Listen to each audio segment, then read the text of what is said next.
And they need to also be able to incentivize individuals to move beyond their traditional comfort zones. These are really hard to find, but critical to success.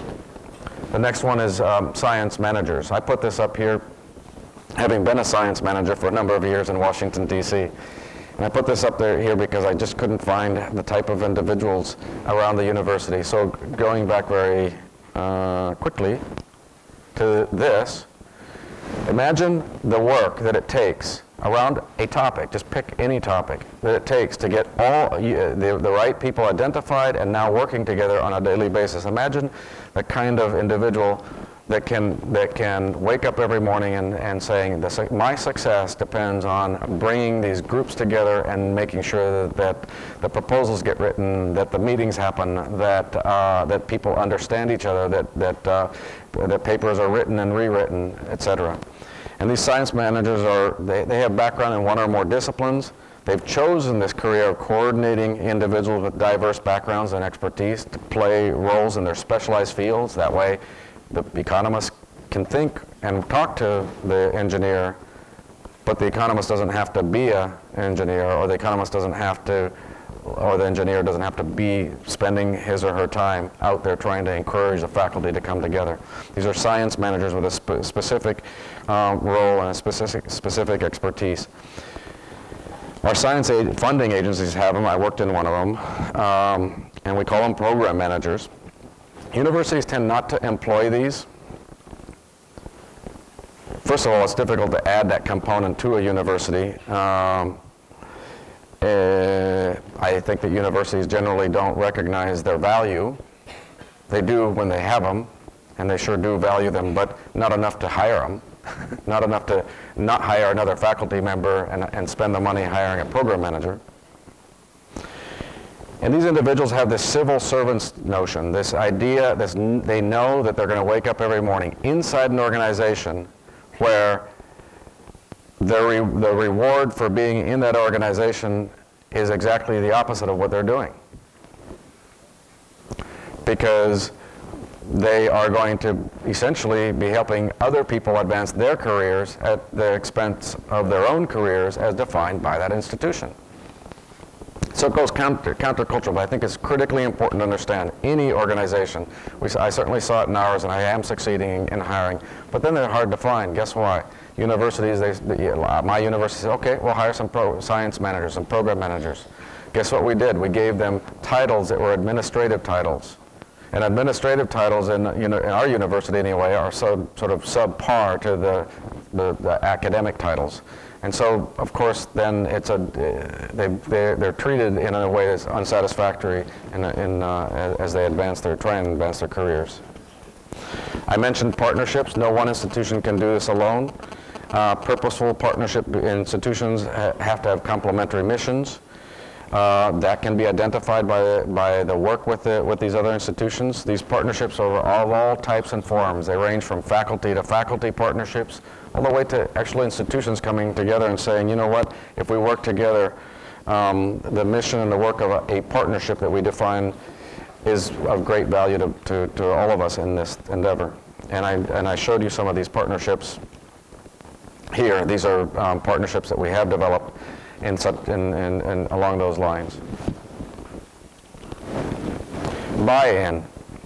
So it's one thing to have an institutional leader give a speech and talk about how he or she is interested or is promoting or embraces sustainability and making that commitment that they're going to lead the organization in that direction.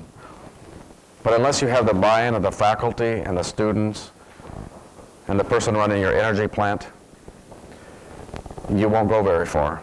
So it's a simultaneous, what we would call top-down and bottom-up effort to be able to advance. You have to have the buy-in, have to have the leadership from the top, have to have the buy-in from the rest of the organization to come together and advance.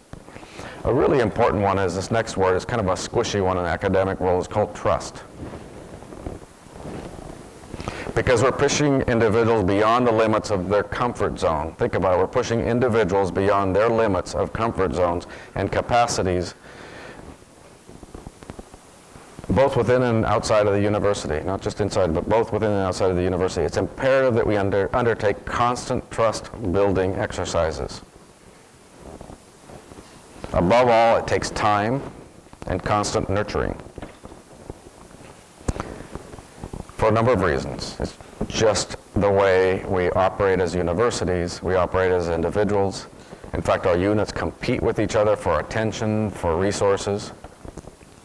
And because of that, the constant trust building is something that you cannot underestimate. And again, it takes time.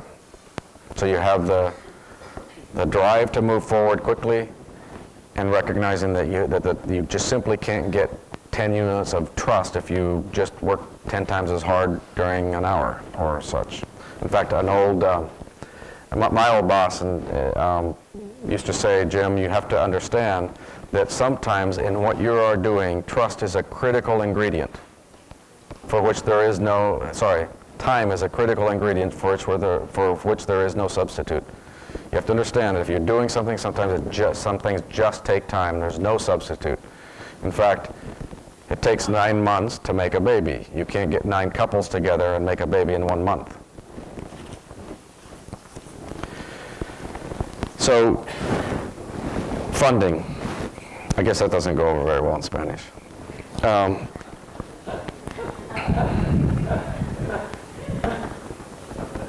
Needless to say, we need funding. And guess what? Federal and state systems, they're kind of done funding new stuff, at least in our country. We're busy bailing out banks.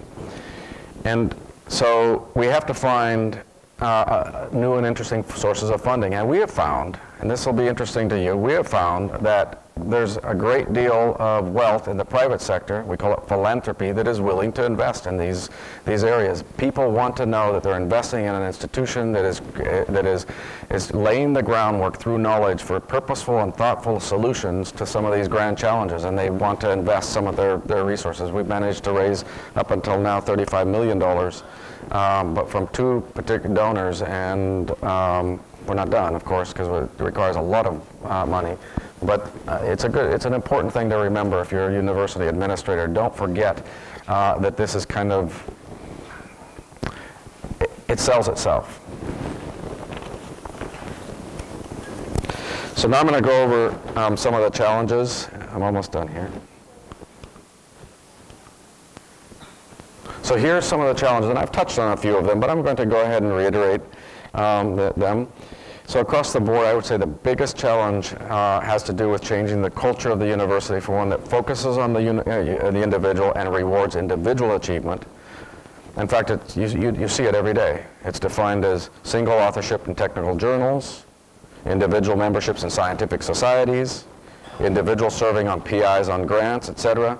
And going from that to one that by definition requires people to work in teams, including with professionals from outside of the university.